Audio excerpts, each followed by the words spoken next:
Many people have been gathering in St. Peter's Square to mourn the passing of Pope Francis, where bells earlier sounded upon his death.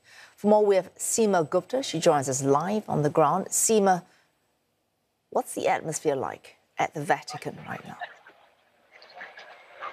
Well, the truth is, it is Easter Monday. It is a public holiday.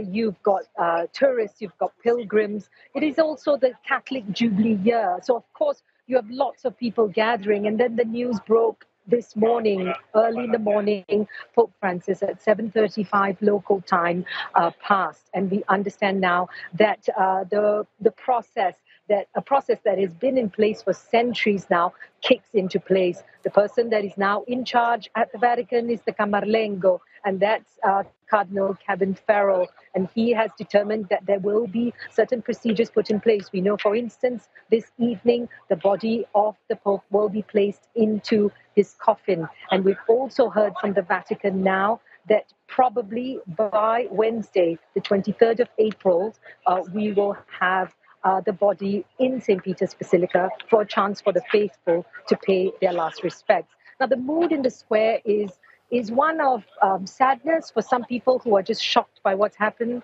Some people just came here specifically the minute they heard their news. Others wanting to also celebrate the life of the man, the 88-year-old pontiff who was in this role as Pope for the last 12 years. Seema, as you say, procedures, they're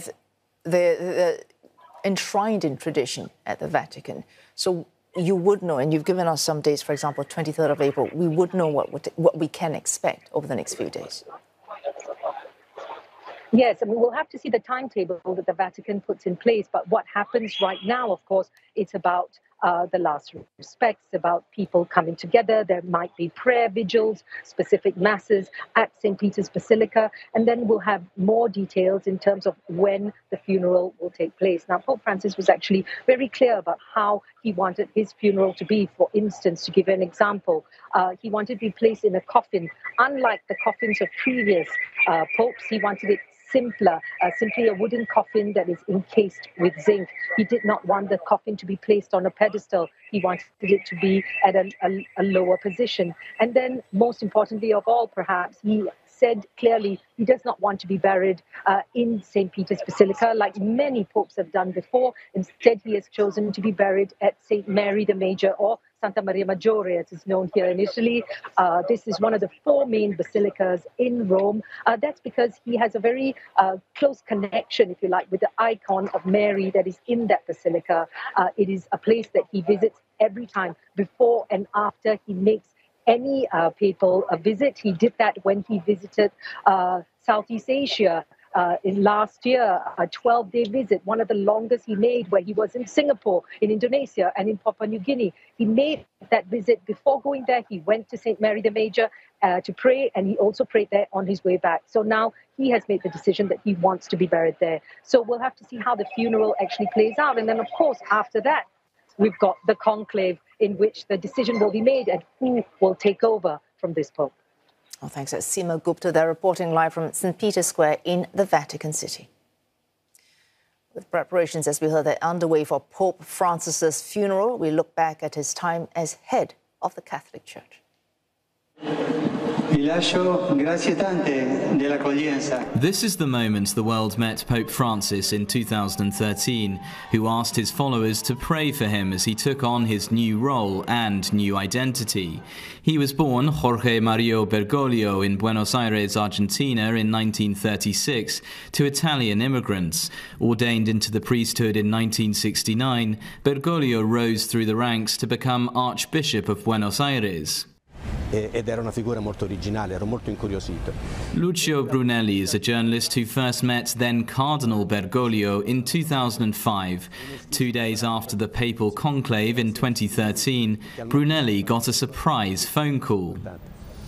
Fui presa alla sprovvista, poi insomma tutta la tensione di quei giorni e ebbi un momento di grande commozione, non riuscivo a parlare, mi scusai, dico mi scusi, santità. E non posso dimenticare la sua risposta perché dice molto di come è fatto lui. Lui rimase assolutamente tranquillo, disse no, ma non ti preoccupare Lucio, finisci pure, io ti aspetto, ti devo dire una cosa. That personal touch seemed to run through everything he did, calling out indifference to the plight of migrants, insisting that homosexuality is not a crime, or warning that climate change affects the poorest in society first. Che è un papa latinoamericano ma con radici europee, perché il padre partì nel 1928 da Genova in nave per arrivare in Argentina e quindi ha vissuto l'esperienza di essere prima generazione di un popolo di emigranti e questo gli ha dato una particolare sensibilità rispetto a certi temi. L'altro è che guarda alla Chiesa non con una prospettiva eurocentrica. That global vision was also reflected in his 11-day tour of Asia and Oceania in 2024, taking in Indonesia, Papua New Guinea and Timor-Leste before wrapping up in Singapore. It was the longest trip of his entire papacy. Throughout, the aging pontiff urged his followers to embrace interfaith harmony, insisting that religions are simply different languages to arrive at God. But like any world leader, Pope Francis leaves behind a mixed legacy. He explicitly criminalized sexual abuse under Vatican law and issued apologies for abuse scandals around the world. Survivor groups, though, said there was still a lack of accountability in the higher echelons of the Church. In the end, the world will perhaps remember Pope Francis for his approach to the papacy rather than his results. A pope who was quick with a joke but never quick to judge, who shunned the lavish trappings of his office for a simpler life, the people's pope.